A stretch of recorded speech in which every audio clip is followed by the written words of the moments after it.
What if the worst thing that ever happened to you was actually the thing God used to save everyone?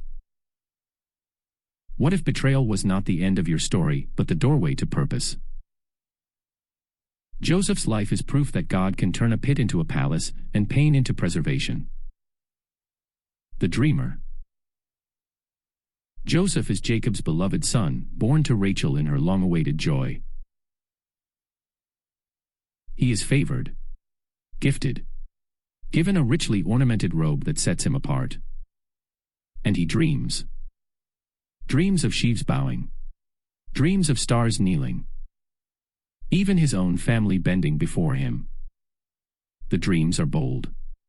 Maybe unwise to share so freely. But they are from God. And they ignite jealousy. His brothers already resent the favoritism. Now they see ambition. Threat. One day, far from home, they seize their chance. They strip him of his robe, throw him into a pit, and sell him for silver. The dreamer becomes a slave. The pit and the prison. Joseph is taken to Egypt, sold into the house of Potiphar. Even in slavery, something stands out. The Lord was with Joseph. He works with integrity. He rises in responsibility. He earns trust. But again, betrayal strikes. Falsely accused by Potiphar's wife, Joseph is thrown into prison. From favored son to slave to prisoner. And yet, the phrase repeats. The Lord was with him. Joseph could have grown bitter, hardened, angry at God. Instead, he remains faithful in small things. In prison, he interprets dreams. Years pass, forgotten by those he helps. It feels like the promise has died. But God is not finished. From prison to palace, Pharaoh dreams troubling visions no one can interpret. Suddenly, the cupbearer remembers the Hebrew in prison. Joseph is brought before Pharaoh. In a moment that changes everything, Joseph says something powerful. I cannot do it, but God will give Pharaoh the answer. Humility marks him now. He interprets the dreams. 7 years of abundance will be followed by 7 years of severe famine. He proposes a plan to store grain during the good years. Pharaoh recognizes wisdom. Joseph is elevated to second in command over Egypt. From prisoner to prime minister in a single day.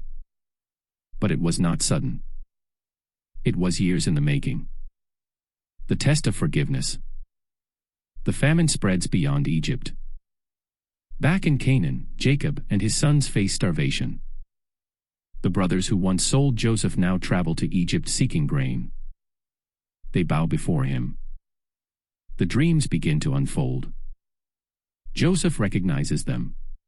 They do not recognize him. He has power now.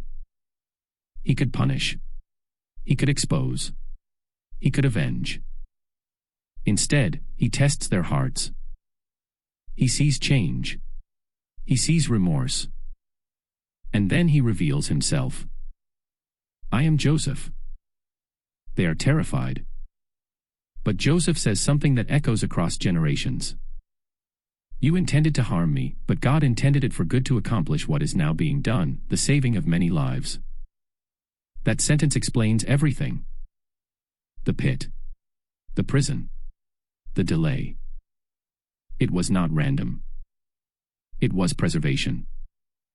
The promise protected. Through Joseph, grain is stored. Nations survive. His own family is rescued. Jacob moves to Egypt. The 12 tribes are preserved. The covenant line does not starve. God uses one rejected son to save the family that rejected him. Joseph becomes the bridge between promise and survival.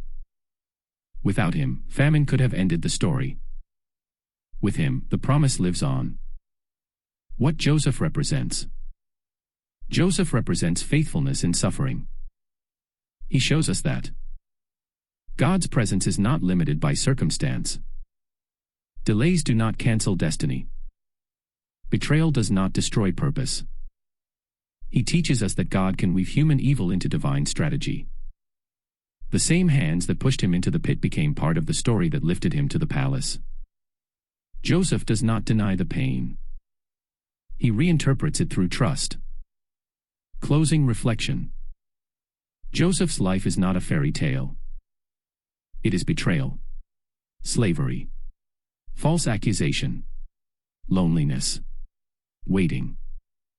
But it is also integrity, patience, wisdom, forgiveness, and preservation. The promise to Abraham could have faded in famine. Instead, it flourished in Egypt, because one man chose faith over bitterness. Joseph's story reminds us, your pit may feel permanent. Your prison may feel forgotten. Your betrayal may feel final. But if God is with you there, He can turn it into something that saves more than just you. Sometimes, the pain you survive becomes the very thing that preserves the promise.